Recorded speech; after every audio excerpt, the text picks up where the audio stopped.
Moscow leaders of Russia, Turkey, and Iran announced an agreement on Wednesday to sponsor a conference aimed at achieving a peaceful settlement of the Syria war. The announcement by the three leaders, who were meeting in the Russian Black Sea resort of Sochi, underscored Russia's increasingly influential role in determining the outcome of the war, which appears to be winding down after nearly 7 years.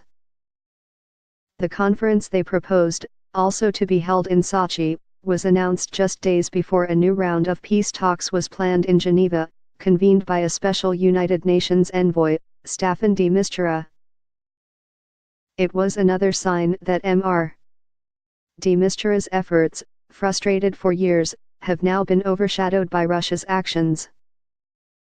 The Sochi announcement also came a few days after President Vladimir Putin of Russia held a meeting in Moscow with President Bashar al-Assad of Syria, an indication that Mr. Assad had agreed to the idea.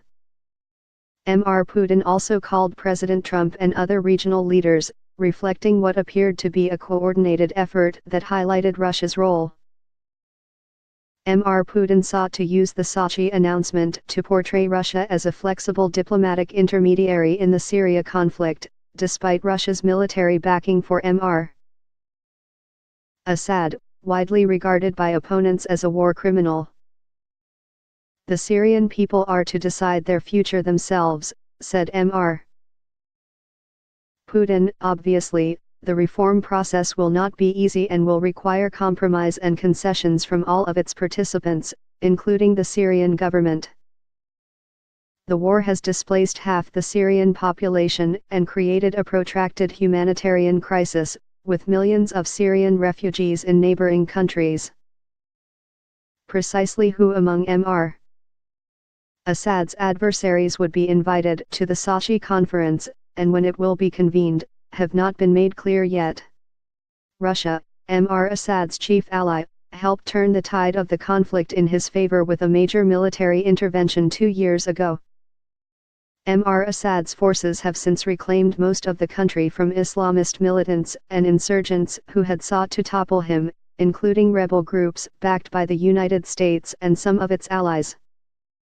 In their joint statement, the Russian, Iranian and Turkish leaders called on representatives of the Syrian opposition that are committed to the sovereignty, independence, unity, territorial integrity and non-fractional character of the Syrian state to take part in the Sochi conference.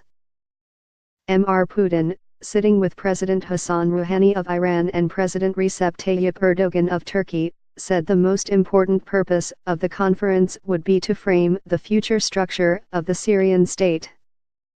Their announcement coincided with a meeting of Syrian opposition factions in Saudi Arabia, who were trying to form a unified position before the Geneva talks on November 28. For many members of the Syrian opposition, peace in Syria is unattainable before Mr.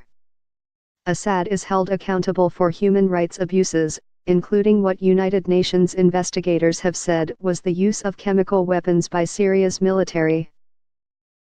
There were signs on Wednesday that the opposition remained challenged in finding a common position on Mr.